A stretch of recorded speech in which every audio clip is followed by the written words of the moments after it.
Brian McGlone.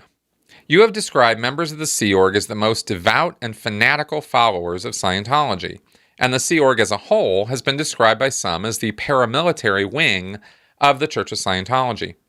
How many of these fanatics do you think would carry out acts of violence against the general public if ordered to by David Miscavige? Do you think the Sea Org could potentially turn into a violent paramilitary terrorist force if the Church of Scientology adopts a much more extremist or fundamentalist viewpoint after Miscavige's death? Hey, Brian, thanks for the question. And yes, I do. I used to say that Scientology is not, by its nature, a violent cult, and it's not something that's interested in taking up arms against its fellow man. And, Scientologists in general, Sea Org members in general, are not violent people, and they don't want to be. And there are a lot of Hubbard issues and references about how war is bad. And in fact, the goals of Scientology include a world without war and without insanity and criminality. So there's a mindset in Scientology that violence is not your go-to solution for the world at large. Clearing is, and spreading Scientology information is. However, of course, sometimes you got to get rough with your fellow Sea Org member, and because we got work to do and we don't have time to be screwing around, and that's kind of the attitude about that. As far as, this being able to be ramped up even farther, I mean, if they're already at 11 and we're going to crank that dial up to 15 or 20 or something and really get these guys going, could that happen? Yeah, absolutely it could. It can happen with any group. If you have the right leader and the right followers and the right message, you can make anything happen. I mean, it really is pretty much that simple. People are pretty push button about things, and you can get them into an extremist mindset where you are, getting them to a state of mind where you tell them to shoot person A and they'll do it. But it takes a lot of work to get somebody there. That's what we talk about when we're talking about radicalizing people. And Scientology gets people into a pretty extremist place, but very few are getting to a place where you'd say they were radicalized. Where they're actually willing to do violence and will do so. This we do see from the Office of Special Affairs personnel, and this is why I talk about them being their own little sort of special breed. The people in OSA tend to have these sort of shark eyes. There's not a lot of emotion there.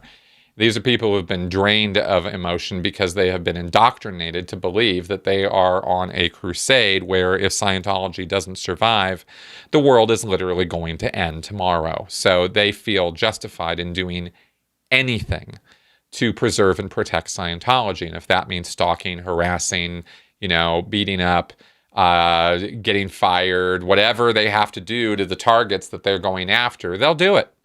They have no moral compunctions of any kind about taking out the enemies of Scientology. And if that were to include physical violence, I'm quite sure that that the people at the Office of Special Affairs would be more than happy to do that.